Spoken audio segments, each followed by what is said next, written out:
દાખલા નંબર 9 જેની રકમમાં બાજુની આકૃતિમાં એક લંબચોરસ જમીનની લોનની મધ્યમાં ફૂલોનો એક વર્તુળાકાર બાગ દર્શાવેલો છે.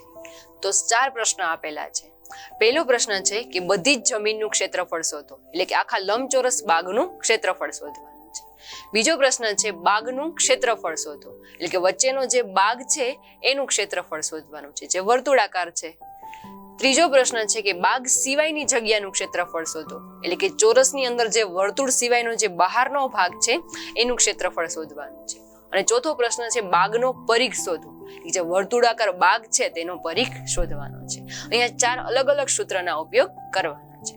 સૌપ્રથમ પહેલો પ્રશ્ન કે લંબચોરસ બધી જ જમીનનું ક્ષેત્રફળ શોધો. તો રકમમાં આપણને તેની લંબાઈ અને પહોળાઈ આપેલી છે. લંબાઈ છે તે 10 મીટર છે અને પહોળાઈ છે તે 3 મીટર છે. તો અહીંયા લખીએ સૌપ્રથમ કે લંબચોરસ ક્વેશ્ચન નંબર 1 માટે કે લંબચોરસ બાગની લંબાઈ બરાબર 10 મીટર અને તેની પહોળાઈ છે તે 5 મીટર આપેલી છે.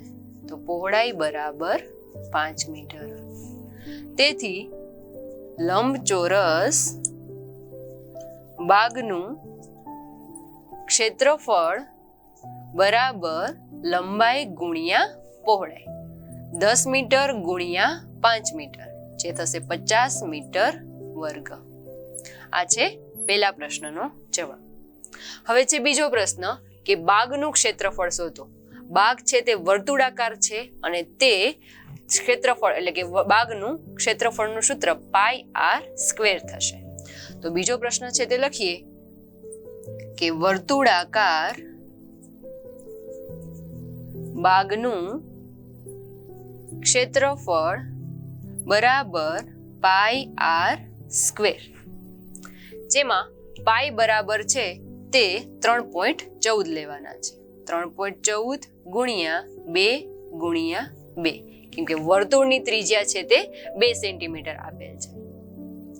3.14 ગુણ્યા 2 ગુણ્યા 2 એટલે કે 4 ગુણ્યા 3.14 જે થશે 12.56 મીટર સ્ક્વેર. આ છે મધ્યમાં રહેલા વર્તુળાકાર બાગનું ક્ષેત્રફળ. પ્રશ્ન નંબર 3 કે બાગ સિવાયની જગ્યાનું ક્ષેત્રફળ, એટલે કે આ બંનેની બાદબાકી. તો અહીંયા લખીએ કે પ્રશ્ન નંબર 3 બાગ સિવાયની જગ્યાનું ક્ષેત્રફળ